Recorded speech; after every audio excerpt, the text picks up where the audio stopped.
And welcome back to LoneStarConference.org. It's Ram and Rambelle Week, the spring edition, and today we're talking about Angelo State track and field, and we'll meet the Angelo State football coaching staff, brand new this season. But first, we're here with Angelo State head coach James Reed. Coach Reed, both teams ranked in the top 25 in the preseason poll, and then in the second poll this season. You talk about the start of the season and how things have gone so far. Well, I mean, I think it's kind of what we were expecting. Obviously, it's kind of a tale of two teams. If you look at our men's team versus our women's team, our men's team is an older team, a more experienced team than our women's team is this year. So we were expecting them to, for example, be higher ranked at this point, maybe to have a few more qualifiers on the list than our women at this point, and it's turning out that way. I'm not discounting our women's team, but we graduated quite a few off of our championship team last year, and so we're really a different team. We're young on the track. We've got some experience in some of the field events, and the areas that we have experienced, those young ladies are doing really well and have gotten themselves on the list and are progressing forward. But it's really about what I expected, knowing what we had coming back on the men's side versus the women's side.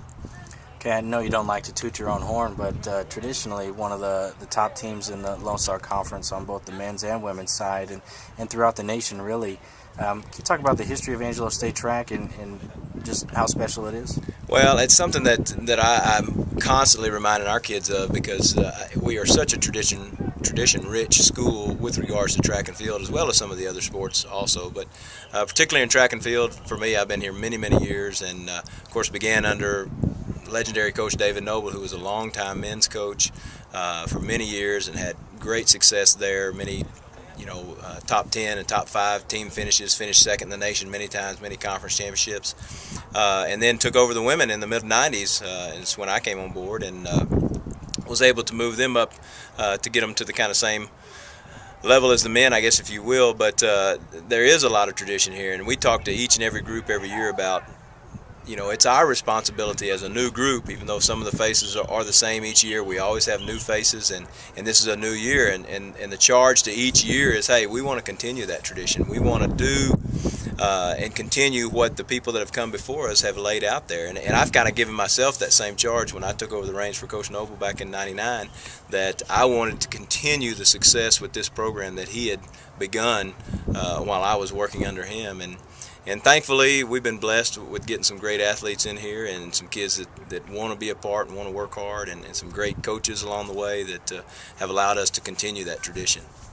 You talk about continuing the tradition, and last year you sort of did that in a big way. If you just look at the men's team, they had a really good season, but maybe overshadowed a little bit by the women winning the first ever national championship. Yeah, I think so, and I had to remind the guys that at the end of the national championship, that was the 26th time that our men's team has finished in the top 10 in the nation. And there's a lot of teams and a lot of schools across the country that would love to do it just once, and yet we've done it 26 different times. And again, that's a testament to the kids and the coaches that have come before. But I told them, hey, you're going to get lost in the shuffle because the women did win the national championship, and that's a special thing. And they were just as excited for our women, just like the women were excited that they finished. And we always want to be a top 10 team on both sides. And there hasn't been too many times that that's happened at the national meet, and that's why that's one of our goals every year. And of course, it was a little more special this past year since the women finished on top.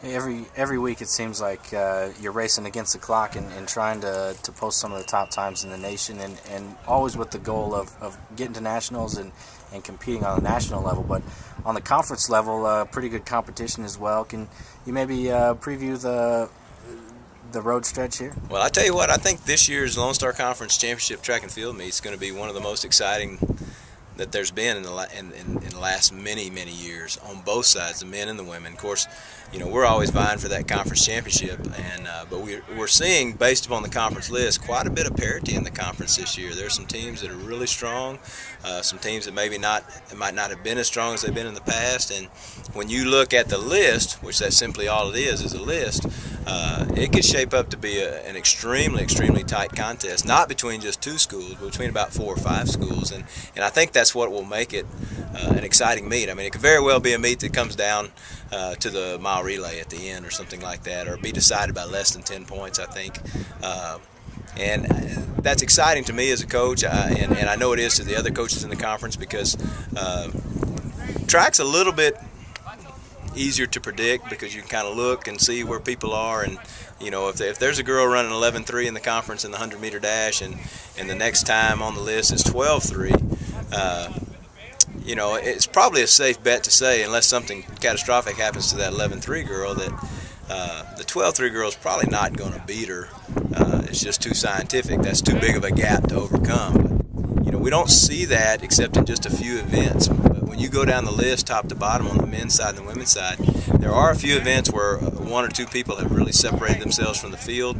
But in a lot of the events, I mean, there's just a big jumble of schools. I think, for example, the women's 4x400 meter relay right now, there's really 5 schools right there together. I think Incarnate Word is leading the conference now with like a 353, and then there's a 358, and there's 2 or 3 359s, and then a 4 flat. So really, you know, a situation where just a few seconds separates first to fifth, and you can see that in a lot of the lists. And I think that, I mean, I'm telling our kids that should excite you, because what that means is that on those 3 days in May, I mean, it's going to be anybody's game, and it's going to be the ones that can stay healthy and battle till the finish that are going to come out on top.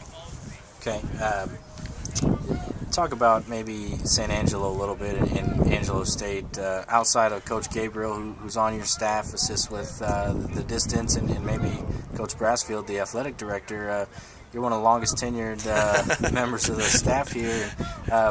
What does Angelo State mean to you, and what makes it special? Well, Angelo State is dear to my heart. I mean, this is where I graduated from with both my bachelor's and my master's, and I came to school out here to be a part of the athletic program. I took advantage of the Carr Academic Scholarship to come to school here, and I've been very fortunate and very blessed by the good Lord above to be able to stay here. And I love San Angelo, and I love Angelo State University. I think it's a great place to work. It's been a place that has always been committed not only to track and field, but I think to athletics in general, and it's allowed us to be competitive on the conference and the regional and the national level across the board with all our sports, because they're committed to that and they understand the importance of athletics to this university. And me personally, you know, having been a part of the athletic program from the time I set foot on this campus, and to be able to continue to be a part, whether it was as a student assistant, a graduate assistant, a full-time assistant, head coach, and as my duties continue to evolve and change, it's just exciting to me to see our university as we're moving in the direction that we all wanted to move to as far as in the athletic department, to see our university winning national championships and getting national recognition and winning conference championships. And the neat thing that the community supports Angelo State so well. It really, as a coach, it makes me feel very proud and very blessed to be a part of such a great community and such a great campus community as well. All right, good stuff, Coach. Keep up the great work. Thank you.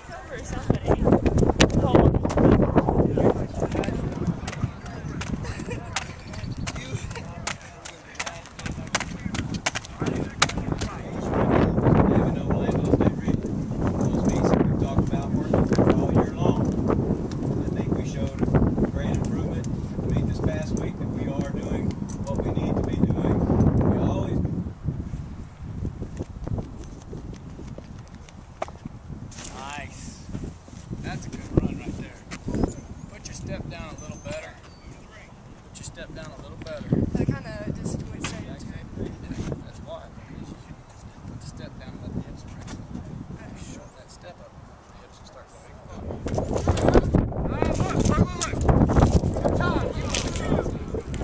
As we continue Ram and Rambelle Week here on LoneStarConference.org, we're joined by Nick Smith, a junior from Rowlett, Texas.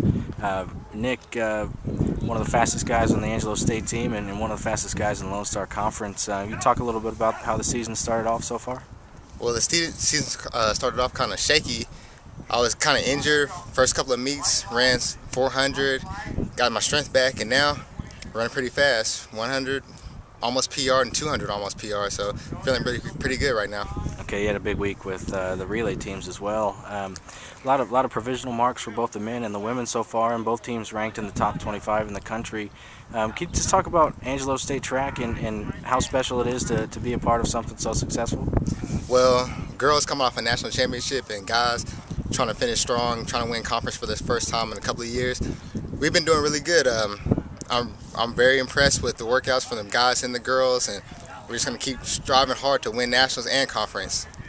Okay, as a sprinter, you have sort of a group that you hang out with, Trevor Rogers and Isidro Garcia's in there, some other guys.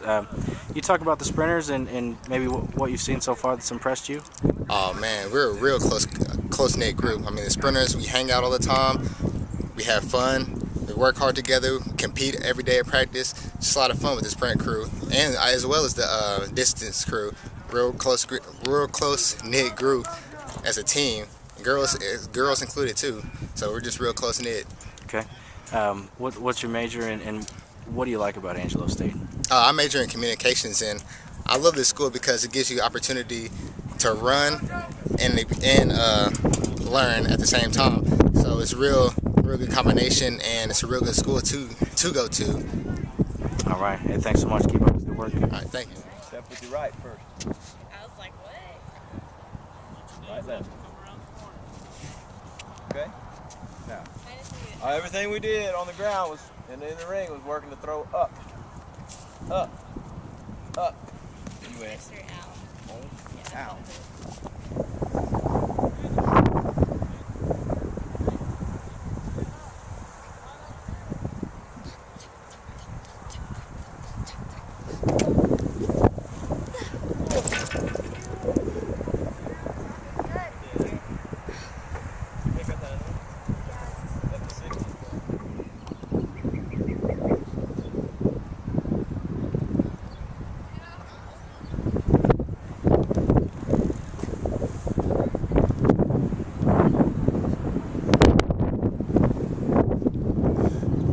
How you doing? I'm Michael Slater, Angelo State's new defensive line coach.